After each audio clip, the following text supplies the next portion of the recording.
Buenas tardes y bienvenidos a todos ustedes que semana a semana nos acompañan en estas conferencias virtuales organizadas por el Centro Cultural del Bicentenario y el Museo Histórico Provincial Orestes de Lulo.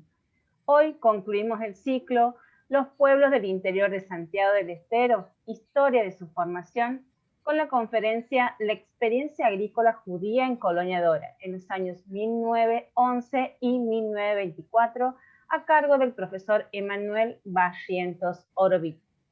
Emanuel Antonio Barrientos es profesor de Historia, egresado del Instituto Superior del Profesorado número 1, estudiante avanzado en la licenciatura en Historia de la Universidad Nacional de Santiago del Estero y miembro de la Asociación Civil Santiagueña de Investigadores de Historia. Escribió artículos sobre los judíos en Santiago del Estero en la revista de la Fundación Cultural.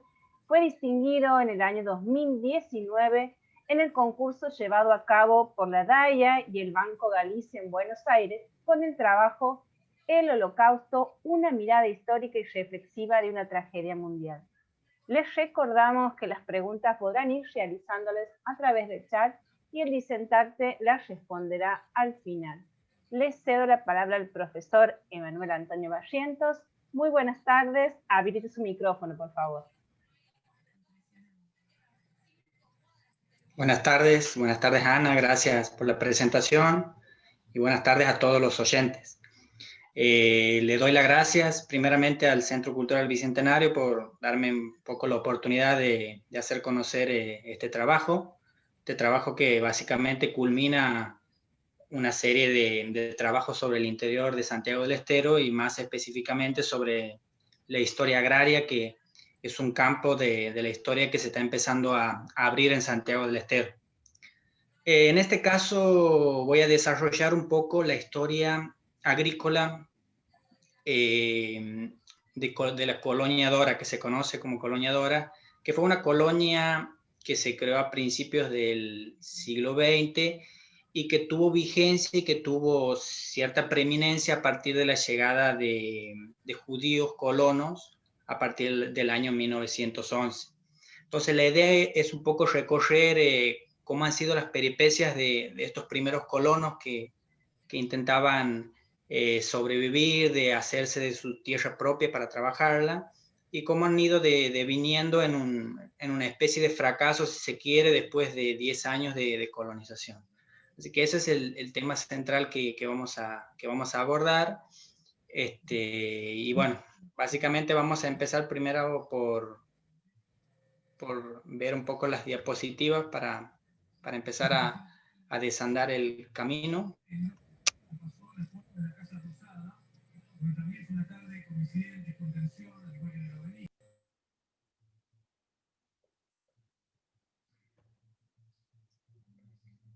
Bien. Primero, bueno, desde la historia me baso primeramente desde la historia agraria, utilizando el método cuantitativo para analizar la experiencia agrícola judía en Colonia Dora, ¿no? Básicamente vamos a tratar de ver tres ramas o tres dimensiones, ¿no? Por un lado la producción, que es importante. En segundo término, la tierra, la disponibilidad de la tierra, el contrato que se realizaba entre los colonos y la empresa colonizadora. Y por el otro lado también la demografía, para empezar a ver cómo se ha ido despoblando la colonia a partir de 6 años de colonización. Para eso, primeramente necesitamos analizar el contexto provincial, nacional e internacional de la colonización. En primer lugar, vamos a tocar un poco la cuestión provincial, ¿no? A nivel provincial, las expectativas colonizadoras de la élite de los años 80 en la región pampeana. Sabemos que durante los años 80 de la década del 18, del siglo XVIII, se ha empezado a ver un poco una perspectiva de colonización en el sudeste santiagueño, especialmente en los departamentos que estaban colindantes a la región santafesina, ¿no? Era una región que prosperaba en la visión de la élite de ese momento para llenarse de colonos y de colonias, ¿no? Especialmente a partir de la llegada del ferrocarril, ¿no? Para eso se han impulsado varias leyes de colonización, por ejemplo, la ley de colonización de 1889, la otra ley de colonización de 1914, que de cierta forma trataban de atraer al inversor agrario para invertir en las tierras santiagueñas y traer colonos, ¿no? Entre otras cosas, esas leyes trataban, por ejemplo, sobre la exhibición de impuestos, especialmente el impuesto de contribución directa, que eximía de impuesto a cualquier propiedad rural urbana. La llegada del ferrocarril, las primeras colonias agrícolas empiezan a surgir a partir de las primeras décadas del siglo XX. Ahí podemos ver algunas colonias en el departamento Rivadavia especialmente, ¿no? Las colonias Alpina, las colonias Selva, Victoria, son pequeñas colonias que vienen del proceso de colonización de Santa Fe, pero que no van a tener mucha gravitación en la historia de la colonización en Santiago del Estero.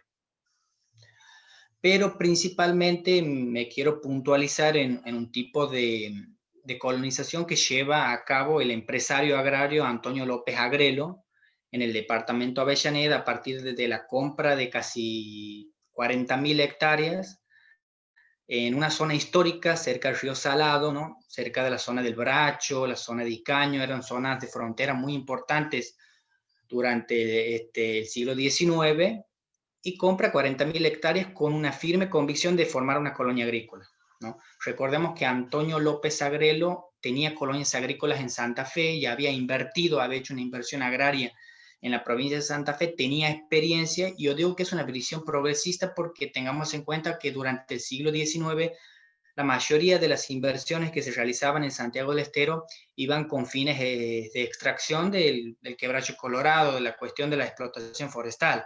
Entonces, la visión progresista de Antonio López Agrelo ha ido un poco, como yo digo, a contracorriente de las inversiones que se realizaban en Santiago del Estero en ese entonces, y realizó una inversión importante para formar específicamente una colonia, ¿no? Que iba a ser ayudada por el ferrocarril Sunchales-Tucumán o Central Argentino que pasaba por ahí. Entonces, en ese sentido, el proceso colonizador de Santiago del Estero tenía perspectivas de la élite gobernante, había leyes, pero en definitiva las colonias que se han fundado no han tenido gravitación, y la única colonia que ha empezado a tener peso en Santiago del Estero ha sido Colonia 2, ¿no? A comienzos del siglo XX ya. Algunos datos interesantes de Colonia Dora hasta 1910, que después en 1911 empiezan a venir los colonos judíos. Nace en 1900 como una colonia del trazado ferrocarril del Central Argentino. La sociedad se llama Sociedad Anónima Industrial Comercial Agrelo Limitada, ¿no? Para el funcionamiento de la colonia se habían construido 4 canales derivados del río Salado, ¿no?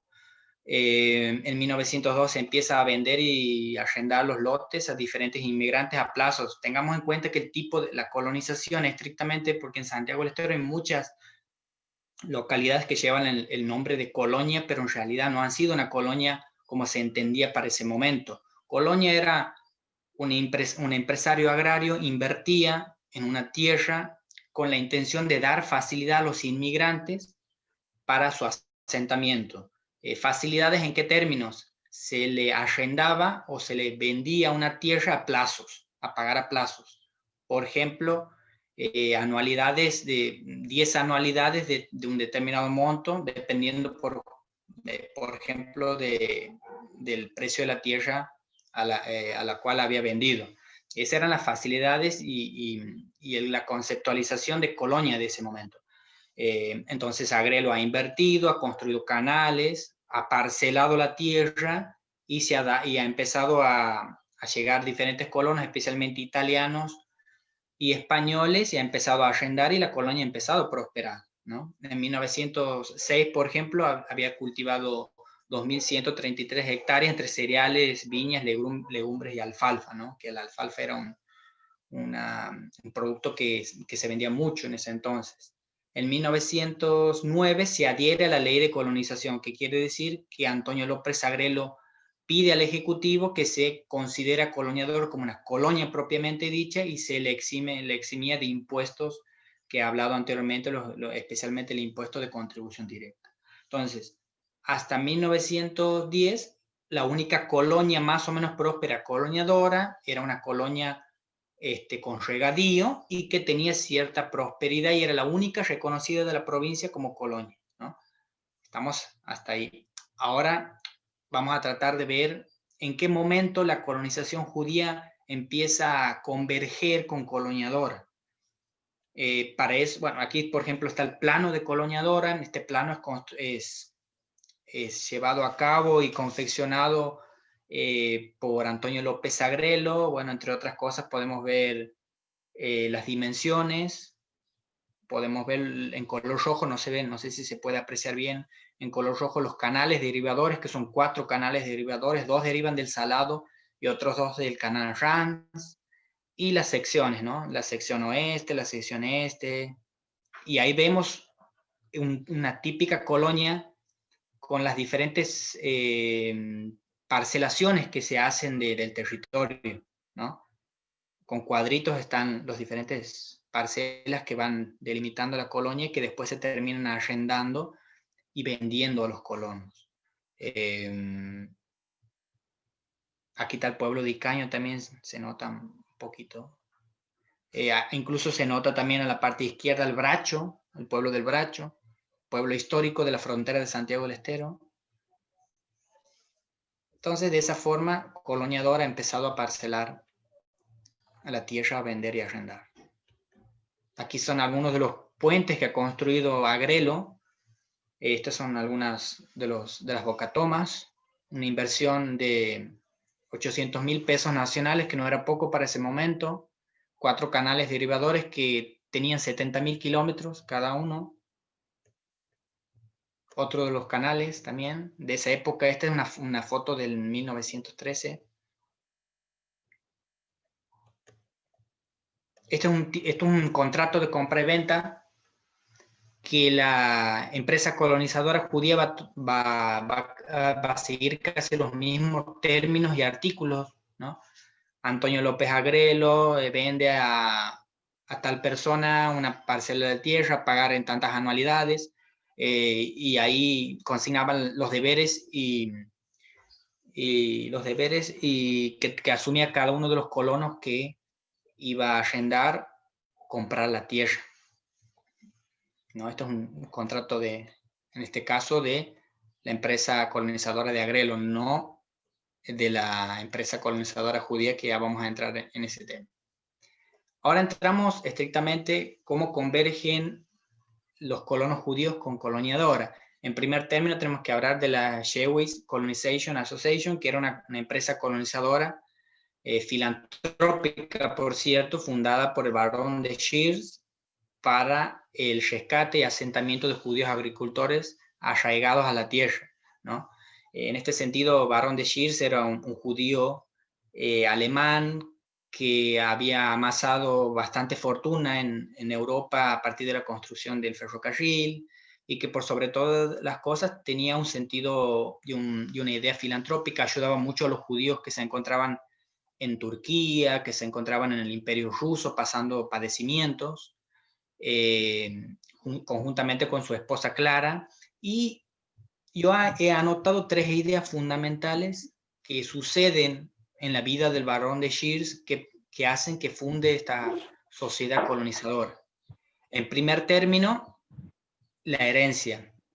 El barón de Shears tenía un único hijo, Luciano, que había fallecido. Entonces la herencia del barón de Shears había quedado sin herederos. Es en primer término. En segundo término, la filantropía, que era característico de él, y después la idea de productividad, ¿no? Esta cuestión de generalizada en el mundo de que el judío no era productivo, que no se dedicaba a la agricultura, que se dedicaba a otras actividades especulativas, era comerciante, era prestamista. Entonces había una especie de generalización en el mundo de que el judío no podía ser productivo y que no se podía dedicar a la agricultura. Entonces se consignan y convergen estas 3 ideas. Por un lado, su sentido filantrópico; por un lado, la herencia, que había quedado sin heredero; y la idea de productividad. Entonces, para rescatar precisamente a los judíos que estaban en el Imperio Ruso, que estaban pasando los denominados pogroms, que eran básicamente la matanza de judíos que se encontraban en la zona de residencia que se denominaba, ¿no?, que el zar ruso había designado a los judíos, especialmente en la zona de en ese momento que pertenecía al Imperio Ruso, Ucrania, Bexarabia, Jersón, Podolia. De ahí la mayoría de los judíos que vienen en la Argentina son traídos por la empresa colonizadora de esa zona.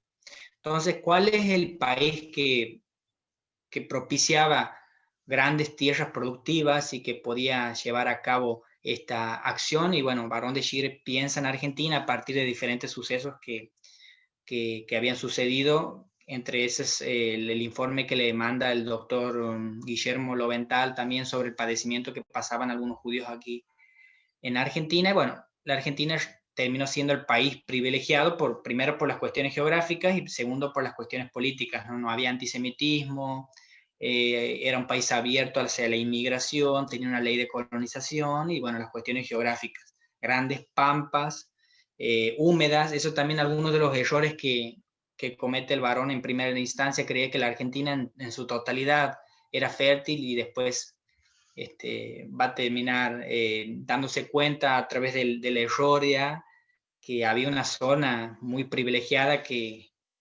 tenía esas condiciones, sin embargo la gran mayoría no lo tenía.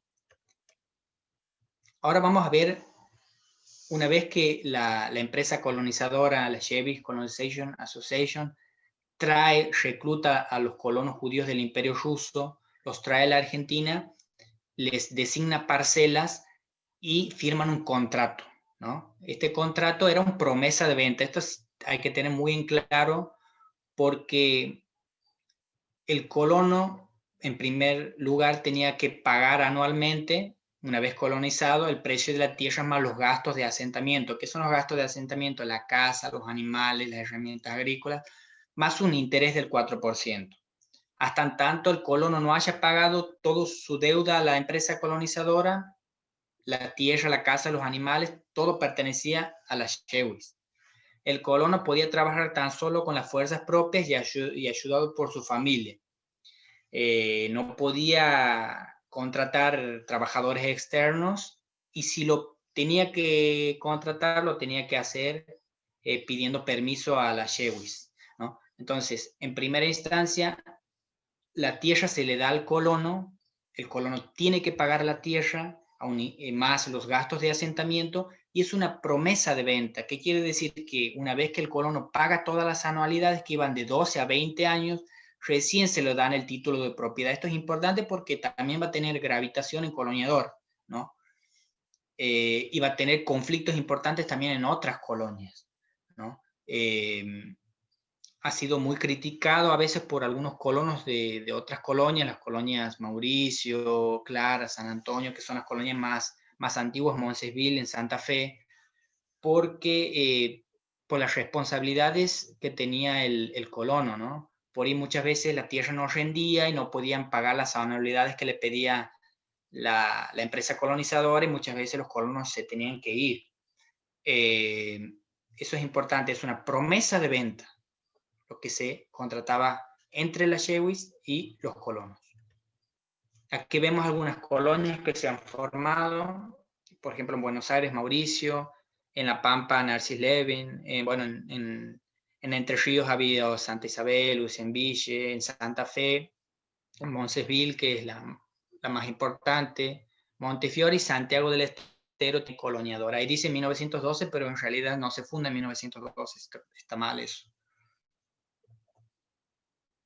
Ahí vemos algunas colonias. Es la única del norte argentino, por cierto, ¿no?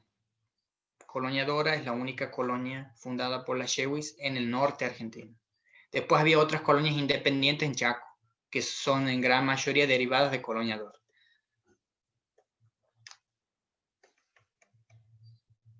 Aquí llegamos al año importante, 1911, donde van a confluir estos factores, ¿no? Por un lado, la empresa colonizadora que se funda en 1891 ya tenía tiempo recorrido y necesitaba en primer lugar en ese periodo de 1911-1912 nuevas tierras para colonizar y especialmente empezaba a querer incursionar en un tipo de colonización llamada intensiva, que quiere decir reducir la parcela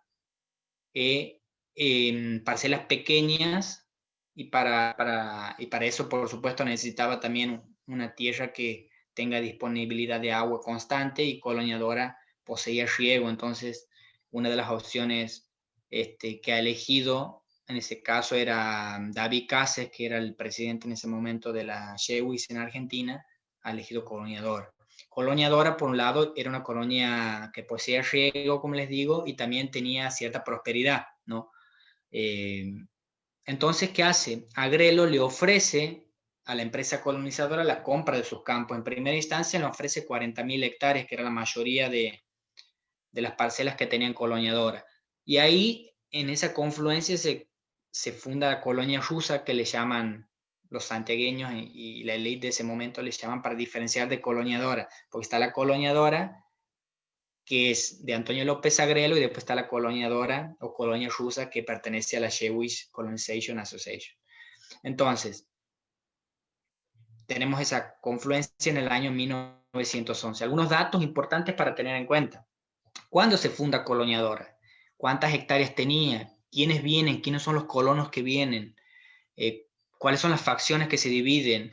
¿Cuántas hectáreas realmente compran? En realidad, la compra se realiza el 9 de julio de 1911 y compran 2.980 hectáreas. Termina siendo la colonia más chica de las colonias que existían en Argentina, distribuidas en 6 facciones, siendo la sexta la de mayor, que tenía 2.200 hectáreas en la margen del Río Dulce, que ya vamos a ver el plano. No realiza otra compra de 40.000 hectáreas que Agrelo le habría ofrecido a la Chevy. No la realiza porque había algunos conflictos importantes que había analizado los agrónomos de la Chewis con relación al agua, ¿no? Antonio López Agrelo tenía varias denuncias porque se le privaba el agua a sus mismos colonos. Entonces, no sabía la empresa colonizadora si al comprar las tierras ellos también iban a tener permiso para el uso del agua. Recordemos que en ese momento había una ley que era la ley de irrigación o el uso del agua, que principalmente tenías que pedir permiso a la provincia para hacerse de los canales o el uso del agua, en este caso del río Salado. Entonces, para prevenir estos conflictos futuros, no termina comprando las 40.000 hectáreas que le había ofrecido, sino tan solo 2.980 hectáreas. Y bien ha hecho el Chevy porque, como vamos a ver más adelante, este proceso colonizador termina en un fracaso a los objetivos que había perseguido en su momento de una colonización intensiva, de reducir la parcela. Tenemos que recordar que la parcela que se utilizaba en otras colonias, Santa Fe, de la misma Chewis, en Moncesville, Mauricio, Clara, en Entre Ríos, era de 50 a 150 hectáreas.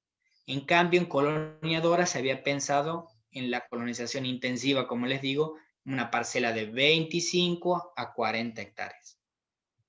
¿Quiénes son en realidad los que vienen a Santiago del Estero? Los colonos en su mayoría provenían de otras colonias, siendo hijos de colonos e inmigrantes. ¿Qué quiere decir? Que los colonos que vienen a Santiago del Estero no vienen directamente de Rusia. En su gran mayoría son hijos de colonos que existían en otras colonias o inmigrantes. ¿Por qué se diferencia colonante? Esto es un dato muy importante, porque el colono es que ya tenía un contrato con la empresa colonizadora en otra colonia, y el inmigrante es el que viene por motus propio. Es una inmigración espontánea que se le denomina. Entonces, en el caso, por ejemplo, de varios colonos que han estado en Colonia Dora, han sido hijos de colonos o a veces han sido inmigrantes, se han venido por su propia cuenta, han tomado contacto con la empresa colonizadora y se les ha dado una parcela a pagar en anualidades. En 1912 ya está para colonizar la mayoría de las tierras, siendo la parcela entre 25 y 40 hectáreas, como he dicho anteriormente. Entre 1912 y 1922 piden adherirse a la ley de colonización, que quiere decir, esa ley que se había adherido a Antonio López Agrelo en 1909, la empresa colonizadora, la Chevy, también pide adherirse a la provincia. Están los boletines oficiales de los 2 años, tanto en 1912, 1922, la empresa colonizadora pide a la provincia que se le exima de los impuestos de contribución directa. Aquí vemos el plano de Colonia Dora, que prestan atención. Aquí vemos, por ejemplo, 5 facciones cerca de la estación Dora, que es el que está a la izquierda, ¿no? Vemos en color negro con los puntitos blancos, que es el trazado del ferrocarril, dice estación Icaño, abajo, y más hacia la izquierda dice estación Dora. Entonces tenemos 5 facciones cerca de la zona agrícola que se llamaba, ¿no? O sea, 5 facciones van a estar cerca del ferrocarril. Facción 1, facción 2, facción 3, facción 4 y 5. La facción 6, la más grande, está sobre el río Salado, hacia la norte derecha de su pantalla. Lo que está con rojo, por supuesto, facción 6, abarcaba 2.500 hectáreas. Entonces, una vez que se le ha comprado, esas son las 2.980 hectáreas entre las 5 facciones que se le ha comprado a Antonio López Agrelo y que eran bañadas por los diferentes canales derivadores. Es importante destacar, bueno, la magnitud también de la empresa colonizadora, el asentamiento, los primeros colonos que empiezan a llegar se asientan en las primeras 5 facciones, porque todavía no se habían hecho el terraplén para la facción número 6, porque la facción número 6 tiene que tener mucho cuidado porque estaba a paralelo del río Salado. La Cheves había construido el terraplén para que no pase las aguas en las crecidas de verano. Entonces este es el plano de la empresa de la Cheves, la colonización judía en Colonia Dora. Esto es una familia. Esto también es importante. ¿Qué es lo que quería la empresa colonizadora? Como he hecho mención, el contrato implicaba que la familia trabaje su parcela. Esta también es la cuestión de la idea de productividad que le había hablado anteriormente. La empresa colonizadora y el barón de Shir quería que el colono judío y su familia sea arraigado a la tierra, sea productivo, y por ende no quería que especule con la tierra, que la venda, que la arriende. Entonces, el contrato establecía que la familia tenía que trabajar la tierra. Y si la familia no era numerosa y si la familia no tenía brazos para trabajar la tierra, no tenía chance. Aquí vemos, por ejemplo, esta es la familia Brook, llegada en 1912 y que después se termina yendo en 1917. Vemos la conformación de la familia, un padre, una madre, 2, 4 y 6 hijos. Evidentemente era una familia tipo de colono. Esa es la familia tipo del colono judío para la empresa colonizadora. Varios brazos que trabajan la tierra. Esta es otra foto de los colonos judíos. Vemos los típicos gorros, vestimentas de esa época, especialmente estos eran llegados recordemos, de Rusia, Ucrania, de Polonia, hablaban el yiddish. Yo me centro específicamente en la cuestión económica, demográfica. Después la cuestión cultural, la cuestión social no la trabajo, pero bueno, la cuestión lingüística y su combinación con el yiddish, ese tema también es interesante para aquellos que quieran trabajar ese tema. Ahí vemos hacia la derecha de su pantalla está el administrador del departamento de Avellaneda, Fuentes, y bueno, una serie de niños y colonos. 1900, esta imagen es de 1914. Vamos a la cuestión estrictamente económica, que es lo que básicamente trabajo yo para tratar de desandar por qué la colonia Dora, como ha sido proyectada, ha fracasado. Como ha sido proyectado, obviamente que Colonia Dora ha continuado teniendo colonos a lo largo del siglo XX, pero en los primeros 10 años que yo trato, de 1911 cuando se funda, a 1921-22, ha tenido, vamos a ver por qué. Primero, ¿qué cultivos realizaban? Aquí vemos, por ejemplo, que el cultivo predominante en 1911 era el maíz y en segunda instancia la alfalfa. Esto es en hectáreas, ¿no? No está consignado ahí, pero es en hectáreas. 899 hectáreas de maíz y 89 hectáreas de alfalfa. vemos cómo progresivamente, desde 1912 a 1915, que son los datos que yo tengo, después tengo datos del censo, pero no consignan hectáreas, por eso no lo consigno aquí, va habiendo una tendencia a que la alfalfa empiece a predominar sobre el maíz, ¿no? En 1912 seguía siendo el maíz predominante, pero en 1915 ya la alfalfa supera al maíz. ¿Por qué?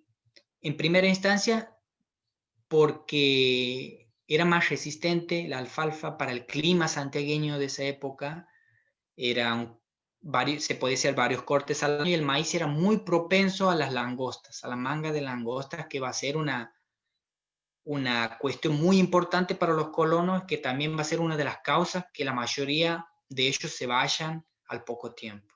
Entonces vemos una marcada tendencia. También se cultivaba algodón. No tengo datos de cuántas hectáreas, por eso no los consigo. Aquí vemos, bueno, un poco que la alfalfa va a terminar predominando sobre el maíz en los primeros años. Aquí, por ejemplo, algunas cuestiones. En 1922, el cultivo de alfalfa ya superaba al de maíz, cultivando este último 150 hectáreas nada más. Y estaban tratando de probar el maíz amargo, ¿no? Durante esa época, porque el maíz común era muy propenso a las langostas, como le he hecho mención. El cultivo del algodón parece que sí se había cultivado, no tengo datos, pero por ejemplo Casimiro González Trilla, que pasa el 1915 por Colonia Dora, lo dice, aquí lo leo textual: la Jewish Colonization Association o colonización judía compró en aquella zona 3.000 hectáreas al contado con el legado del barón de Shir, dice Casimiro González Trilla, socialista de Añatuche, cuando pasa por Dora. Actualmente están por recoger una espléndida cosecha de algodón, de que se orgullece tanto el que consideran mejor de la República. Entonces aquí hay un dato que sí se ha cultivado algodón. No tengo, como les digo, los datos precisos, pero Casimiro González Trilla nos hace mención eso. Aquí empezamos a la cuestión numérica y tratar de ver cómo ha ido progresando los colonos en Colonia Dora entre 1911 y 1922. Como vemos, en 1911 se asientan 63 colonos, 65 colonos, en su gran mayoría en la zona agrícola, cerca de la estación que les mostré anteriormente.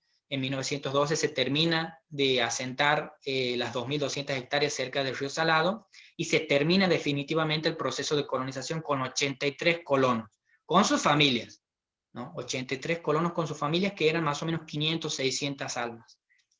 En 1911 si hay alguna salida de colonos, en 1915 sigue manteniendo un número estable, pero hay una baja muy importante entre 1916, 17 y 18. Son datos que no los consigno aquí porque no tengo datos precisos. Y vemos que en 1920 hay 33 colonos, es decir, de pasar de 83 a 33 colonos en el año 1920. En el 21 hay 30, en el 22 hay 21. Cada vez hay menos colonos. Entonces, en un proceso que ha comenzado en 1912, 10 años después, quedan 20 colonos nada más. Cerca de 60 colonos se han ido en el trayecto de 10 años. Es un dato importante para tener en cuenta. Y la pregunta es, ¿qué ha pasado entre 1915 y 1920? Eso es lo que vamos a tratar de ver y descubrir con datos duros. Vamos a ver ahora los datos de los colonos que se han desvinculado. Estos datos son de la Asociación de Genealogía Judeo-Argentina.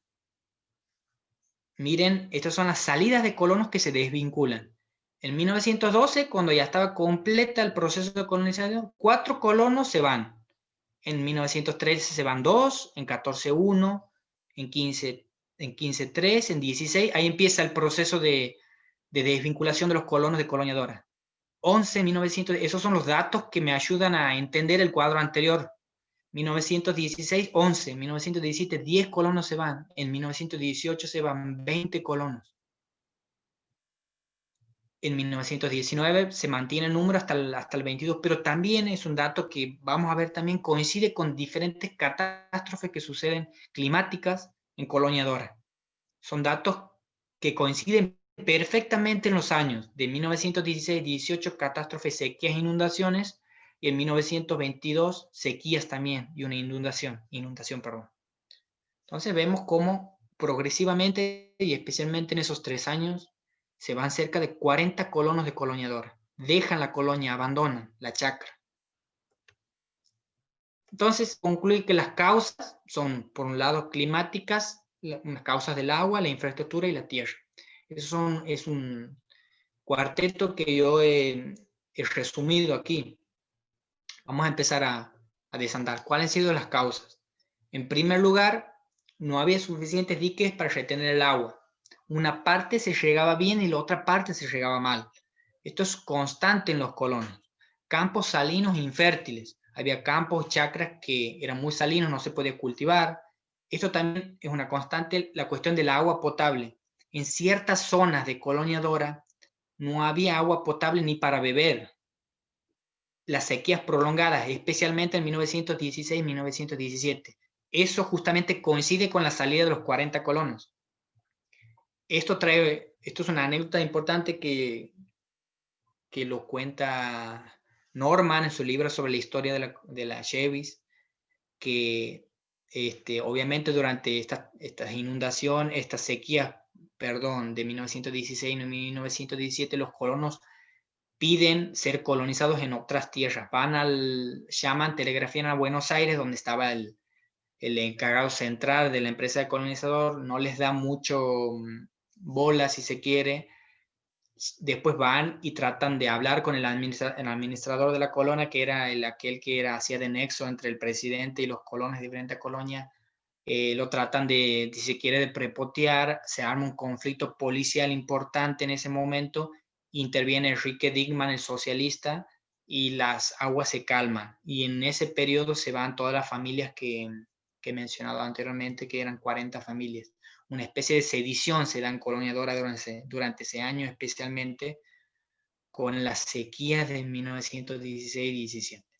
Las inundaciones de 1921 y 22 coinciden totalmente con la salida de colonos.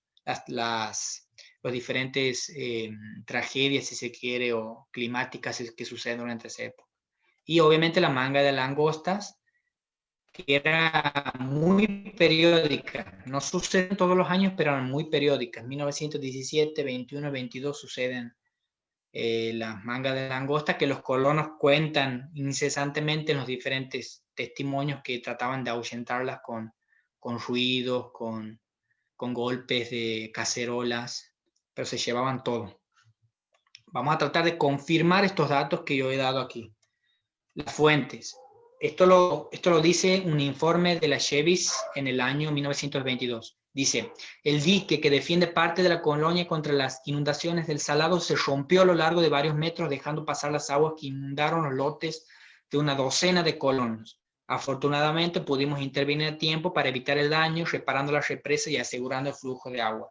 Además, acudimos a la ayuda de adelantarles las semillas para la reconstitución de la alfalfa, ¿no? Este es un dato que da, un dato de época de 1922. Esto es un boletín oficial de 1922, donde la empresa colonizadora pide la exhibición de impuestos, y dice tajante: basado en su pedido en las razones de fuerza mayor que han impedido a dicha sociedad para llegar a los fines que le inspiraban. Eso lo marco con negrita. El Poder Ejecutivo le da la exhibición de impuestos en 1922 a sabiendas que la empresa colonizadora no ha podido cumplir los fines que buscaban colonizadora. Y lo dice explícitamente: las grandes sequías del 1916 y 1917, que coincide con la salida de los colonos que hemos consignado anteriormente.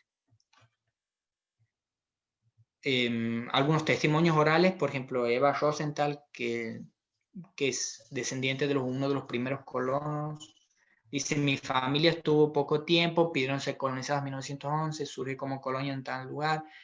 Dice que se han ido en el año 1915-16 y consignando y viendo los datos, en 1917 ha sido la familia de ella, de apellido Aranovich. No había agua, dice ella, excavaban para extraer, estaban a 40 o 50 metros, lograron levantar 2 paredes, y con la carpa se protegían, morían de hambre, lo que cultivaban no prosperaba. Se empezaron a enfermar los niños y decidieron volverse y perdieron el derecho a la tierra. En Moncesville arrendaron una quinta y mi abuelo trabajó como verdulero. Aquí vemos un testimonio claro de las peripecias que habían pasado los primeros colonios, especialmente en algunas chacras durante ese año. Aquí otro testimonio de Golde Kupperstein de Gerson, que era hija de Adolfo Kupperstein.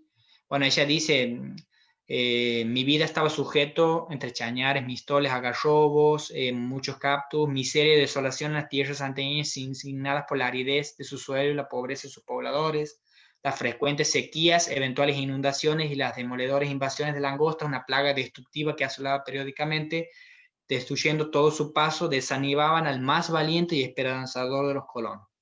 Si a esto le sumamos la visita anual de un administrador de la Chevis, la situación se tornaba insostenible. ¿Qué quiere decir esto? Que las tierras que colonizaban, si no daban su fruto, si no producían, el colono no podía pagar la anualidad de todos los años por el precio de la tierra y por el préstamo para su asentamiento que hemos hablado. Entonces, el colono también veía en el administrador un obstáculo muy fuerte y un choque muy fuerte a la hora de pagar las anualidades. No sé si estoy bien con el tiempo. Las dificultades productivas. Como les he hecho mención, el no pago de la deuda implicaba que el inmigrante se vaya, que se produzca la inmigración. El inmigrante no prosperaba, no podía producir la tierra, se iba, migraba. Tenía dos opciones. Los inmigrantes de Colonia Dora durante esos 10, 12 años han tenido dos opciones. Seguir en el campo, sería arrendaban a agrelo más barato. ¿Qué quiere decir? Que se desvinculaban de la empresa colonizadora judía, pero iban a agrelo que les ofrecía tierras más baratas. Eso es una constante. O incluso compraban tierras de agrelo que les ofrecía más barato. Entonces, por un lado, también había otros judíos colonos que estaban en las tierras de agrelo y que no pertenecían a las tierras de la empresa colonizadora, las Chevis. Otra opción era volverse a otra colonia más próspera, quizás en Chaco, quizás en Santa Fe, como en el caso de Aronovich, se fue a Santa Fe. O tenían la cuestión de irse a la ciudad, se podían ir al pueblo de Dora, Añatuyo, Santiago del Estero. En 1922 había 16 familias que estaban asentadas en el pueblo de Dora. Eran comerciantes y artesanos. O se iban a Tucumán, a Charata, Santa Fe, Rosario. Esto es interesante porque la colonia independiente del Chaco es alimentada en su gran mayoría por los desertores de Colonia Dora. La familia Kans o Fugman son los primeros colonos que van al Chaco y esos eran colonos de Colonia Dora. A ver, ahora la pregunta es, la idea fundamental era formar colonos arraigados a la tierra y que puedan tener su título de propiedad a partir de producir la tierra y pagar las anualidades. Estas anualidades iban, por supuesto, de 12 a incluso a 20 años. Una vez que pagabas todas las anualidades, el precio de la tierra más el asentamiento, recién la empresa te daba tu título de propiedad. Entonces, la pregunta que me hago, ¿quiénes en definitiva obtienen su título de propiedad en Colonia Dora? Pocos obtienen su título de propiedad, especialmente entre los años 1950 y 1966. Esto va por fuera del periodo que estoy abarcando, pero me da el pie un poco para tratar de descubrir si realmente este proceso colonizador ha tenido éxito en Colonia Dora. Y como podemos ver, solamente unas familias han podido obtener, Silverman, Feldman, después Kusevitsky, Zaslaver, Arcusin, Grigman, Patolsky, Rosenstein. Son pocas familias que han tenido su título de propiedad entre 1950 y 1966. Incluso todas las familias que consignan ahí no eran colonos. Por ejemplo, la familia Berkov no era colono, ha comprado campos a la empresa colonizadora cuando estaba por liquidar. Esa era una familia de Icaño, no era colono Berkov. Y bueno, había otras familias que han comprado varias hectáreas. Entonces, en 1970 la empresa ya sin poder cumplir los fines que había creado, entra en liquidación en Santiago del Estero y bueno, y ahí es otro tema, otra historia. Otras familias empiezan a comprar los terrenos, el Estado argentino compra terrenos, entre otras cosas. Pero estas pocas familias son las que en definitiva obtienen su título de propiedad después de 12 y hasta 20 años de estar en las tierras. La mayoría de esos 93 que hemos visto al principio en 1912 se van al Chaco, se van a Santa Fe, se van a otras colonias, se quedan en Dora, se van a Tucumán. Tengo toda la lista, tengo las listas de los apellidos de los que han estado desvinculados, una lista larga, pero bueno, en definitiva no terminó cumpliendo las expectativas que habían sido fundadas y por eso les he dicho que principalmente ha sido una buena decisión no comprar las 40 hectáreas que en un principio estaban pensadas comprar a Agrelo. Solo compraron 2.980 hectáreas y bueno, este proceso en su gran mayoría, como estaba pensada, ha fracasado. Obviamente que sí se ha habido colonos judíos que han podido sobrevivir, pero pocos han sido. Fundaron también otras cuestiones importantes, fundaron su sinagoga, su cementerio, la primera cooperativa agrícola, el Progreso Agrícola en Santiago del Estero, tenían su colegio también, donde se enseñaba el hebreo, donde se enseñaba el castellano, y en definitiva eso termina siendo el final de la empresa colonizadora durante esos años.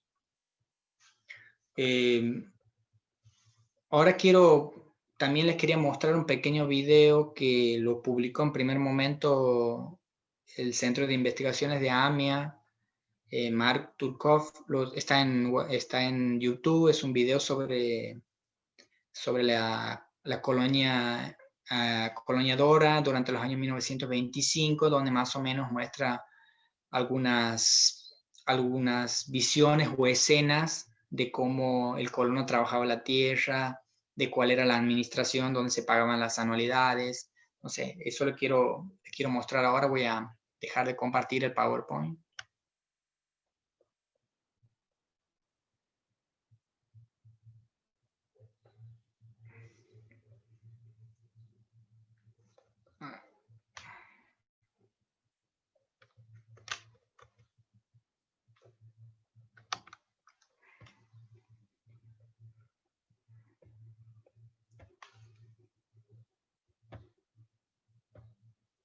No sé por qué no me aparece.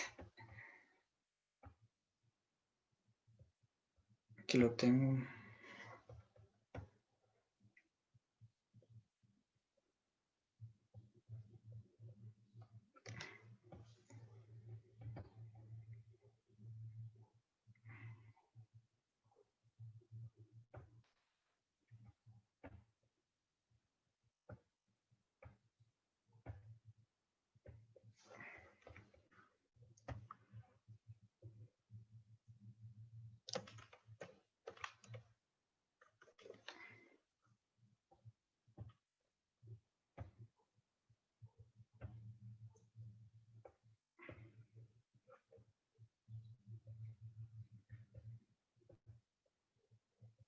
No sé si me aparece Ana ahí. ¿Aparece el video? Sí, está apareciendo. Se está cargando ya.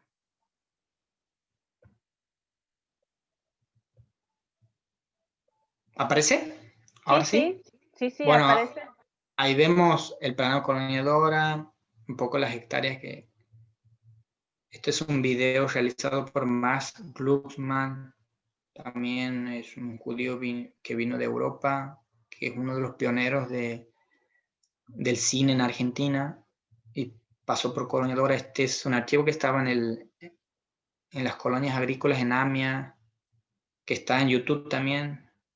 Bueno, por ejemplo, esta es la administración. Esta es 1925, esta es la administración donde el colono tenía que ir y pagar las anualidades. Ahí vemos también el sul, que es importante también. Imagínense que desde las chacras que estaban cerca del río Salado hasta venir al pueblo de Dora a pagar las anualidades o conseguir los diferentes enseres. Aquí, por ejemplo, un campo virgen entregado al colono.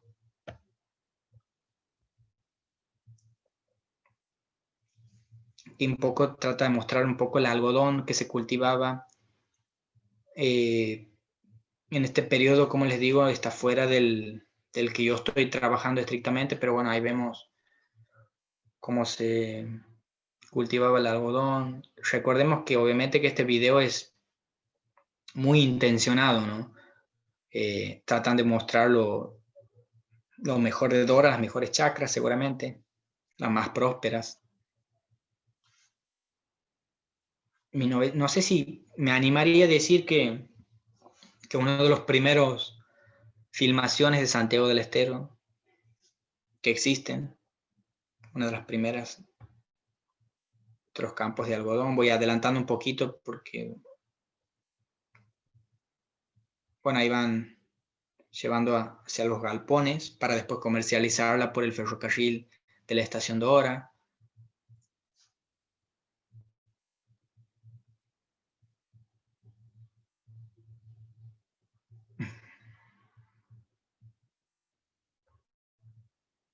Bueno, también muestra algunas imágenes sobre los hijos de los colonos también haciendo alarde de la cosecha.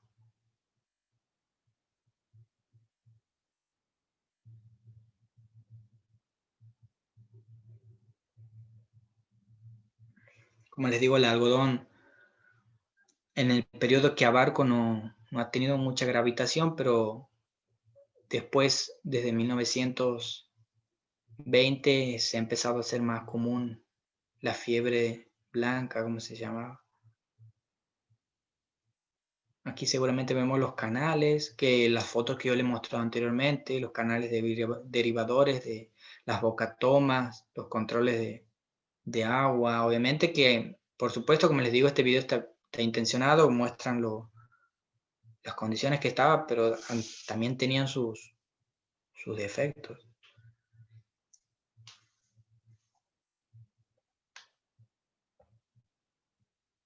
Colonos en sus chacras.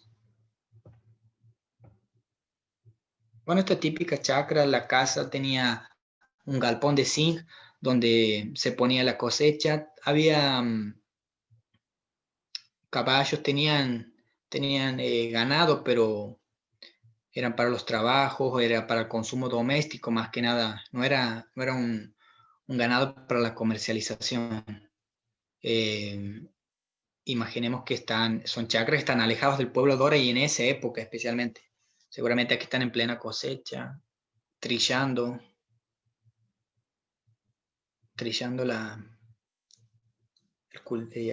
cosecha.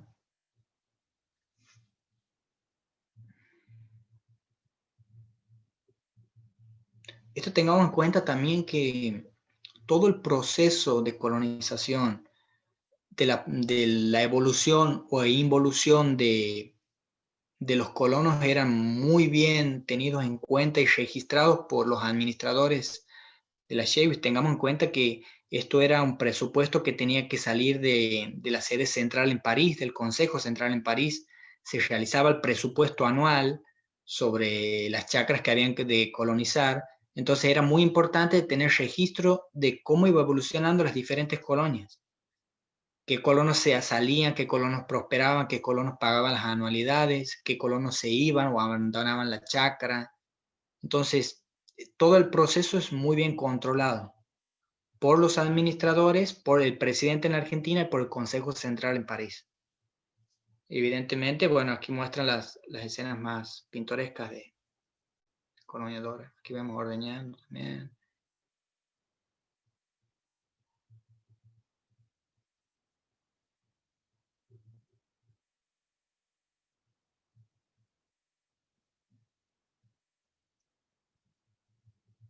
Bueno, después el pueblo de Dora también un poco.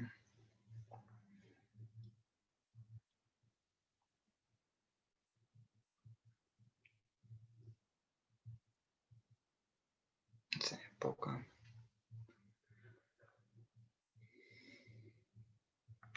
Varias familias estaban en el pueblo de Dora. 16 familias en 1922 habían en Colonia Dora. Se dedicaban a vender ramos generales, artesanado, la escuela, entre otras escenas. Sí, esta es la sinagoga.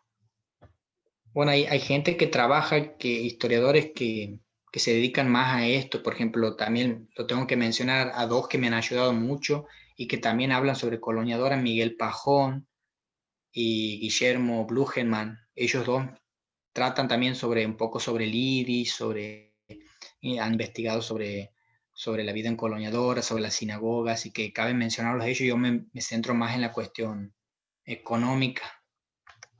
Así que bueno, eso después.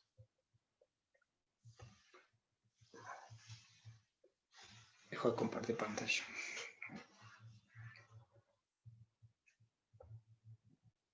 Y bueno, eso es por mi parte. No sé si quieren realizar alguna pregunta.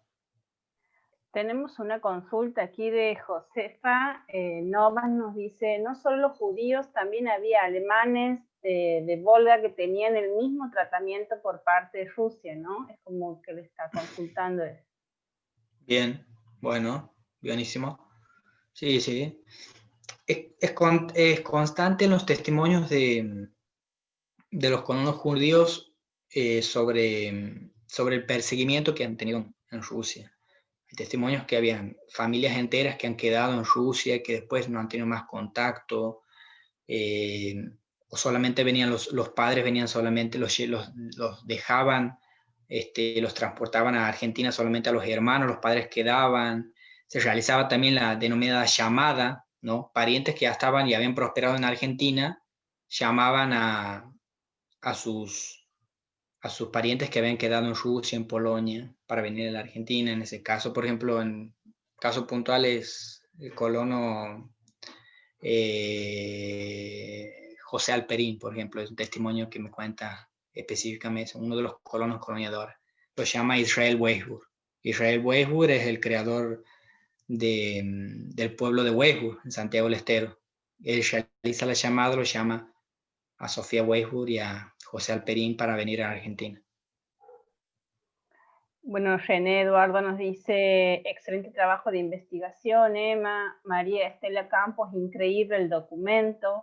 Andrés Aguilera nos consulta, ¿quedan descendientes de las familias judías en Santiago del Estero?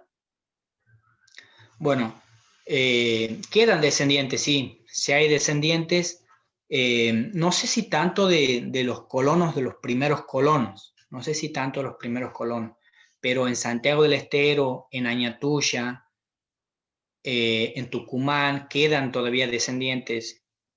Por ejemplo, los Patolsky, Alperín, eso es uno de los descendientes también. Otra familia muy importante de coloniadoras, los Glickman, los Rosenstein, son familias que han pasado por coloniadora. Los Arpin, hay familias todavía, pero bueno, no sé si siguen continuando con la tradición judía, pero sí son descendientes. René nos consulta qué relaciones existieron entre las élites provincianas capitalinas y la empresa colonizadora. No creo que haya existido una relación estrecha entre la élite dirigente de ese momento y la empresa colonizadora. En primer término, si hubiese existido algún interés, hubiesen dedicado aunque sea como mínimo, a arreglar los canales derivadores, porque gran parte de los problemas de los colonos era el problema del agua y era el problema de infraestructura que existía en ese momento. Yo creo que la élite dirigente no tenía ninguna relación te podría decir, quizás han aprovechado de cierta forma el progreso que ha tenido Coloniadora, pero no los ha ayudado de ninguna forma.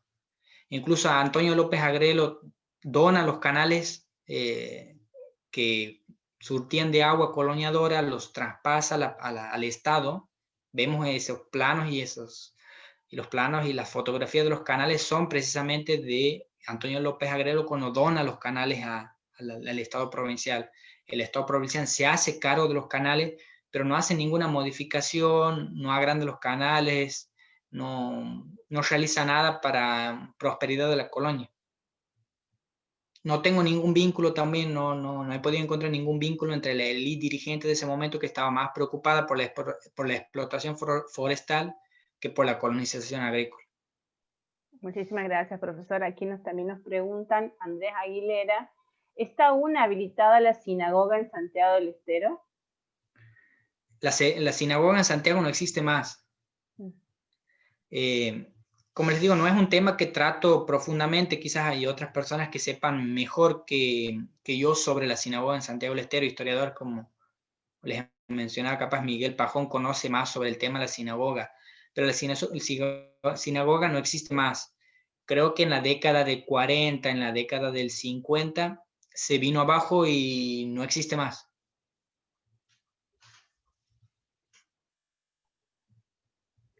Bueno, ¿alguna otra pregunta más para hacer? No sé, bueno, aquí en el chat no tenemos ninguna otra pregunta. Dice que muchísimas gracias.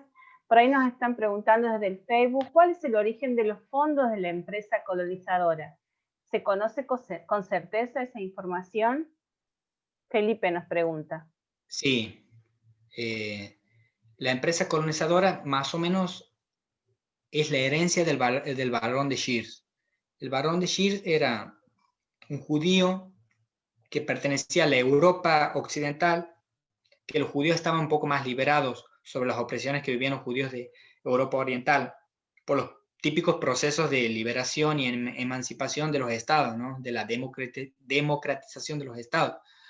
Había amasado mucha fortuna, como les he comentado anteriormente, se le muere el único heredero y decide invertir la gran mayoría de su herencia en esta empresa colonizadora, que era más o menos 50 millones de francos, según los historiadores, que era muchísima plata para ese momento. Otro de nuestros oyentes nos comenta más que nada, esta modalidad de trabajo de la explotación de la tierra ha tenido expansión hasta la zona de Real Sayana, especialmente con la prolongación del sistema de riesgo de Colonia Dora. Bien, sí, bueno, en Real Sayana después se funda también una colonia. No me acuerdo específicamente el nombre ahora, pero es en la década del 20, se funda una colonia muy relacionada con el ferrocarril. Esa era una zona de colonias, Real Sayana, Colonia Dora y Caño. Ha habido mucha parcelación, mucha subdivisión de la tierra, eso no me salía, mucha subdivisión de la tierra, en donde los inmigrantes, a través del ferrocarril y su llegada y su comercialización por el ferrocarril, se han ido asentando. Sí, los canales eran importantes, porque la mayoría de la tierra era productiva a través de los canales, lo que se llama colonización o agricultura de regadío. En cambio, la agricultura de secano, que no necesita, supuestamente, no trabaja con el riego de los canales, era más propensa a no funcionar en Santiago del Estero. En su gran mayoría, Santiago del Estero, por las tierras, necesita los canales. Bien, la misma persona nos dice en Real Sayana, la Gleice era, nos comenta, ¿no? Ah, sí. María Estela, ¿estas colonias tienen la intención como la formación de la ORT? No le entendí la pregunta, disculpe. La pregunta, si puedes, María Estela, explayarte si un me poquito. lo puede ampliar. Ajá, ampliar un poquito. Hola, permiso. Soy María Estela Campo, de La Pampa. En agosto de 1888 se crea la ORT, que la ORT es como una sociedad de trabajo agrícola pensada para la comunidad judía. Entonces, mi pregunta va a si la intención de estas colonizaciones viene un poco de esa raíz, ¿no? De la formación de la ORT. No he encontrado ningún... Gracias por la pregunta. en la bibliografía que he estudiado, que es la bibliografía básica de la colonización, no he encontrado ninguna relación, ninguna mención a eso. La verdad que no, la primera vez, no he encontrado ninguna mención. Muchísimas gracias, profesor. Bueno, quisiera saber si nos puede hacer algún resumen, decirnos algo como últimas palabras de su exposición en el día de hoy. Bueno, en primer lugar, agradecer a los oyentes, agradecer al Centro Cultural del Bicentenario por la oportunidad. Y un poco era la idea de dar a conocer este proyecto de colonización en Colonia Dora, un poco también rememorar a los descendientes de los colonos que han llegado de Europa a tratar de trabajar la tierra, sobrevivir, y qué es lo que en definitiva termina sucediendo en Santiago del Estero. Así que, en primer lugar eso, así que bueno, agradecer a los oyentes, agradecer por las preguntas y bueno, al Centro Cultural del Bicentenario por darme la oportunidad de hacer conocer este trabajo, que seguramente va a continuar, tratar de ampliarlo, así que muchas gracias, nada más. Bueno, agradecemos a usted, profesor Barrientos, y también a todos los oyentes que nos están siguiendo desde la Ciudad Autónoma de Buenos Aires, desde La Pampa, desde Base Naval Puerto Belgrano, desde Catamarca, desde Puebla, México, desde Real Sayana también, departamento de Avellaneda, desde Villa Ballester, provincia de Buenos Aires, desde Córdoba, desde Breapozo, también en Facebook nos decía que estaba Marsol Boedo, que es oriunda de Colonia Dora también, ¿no? Así que también de la capital de Santiago del Estero. Y ellos han compartido todas las charlas de este ciclo y también les vamos a invitar para el próximo martes 1 de diciembre a las 19 horas con el nuevo ciclo denominado Las Artes de las Manos Santiagueñas. Dará inicio al mismo la doctora Maricel Alicia Pellegrín con la conferencia Tejer la Memoria, el valor del arte textil en Santiago del Estero. Muchas gracias y hasta el próximo martes. Muy buenas noches.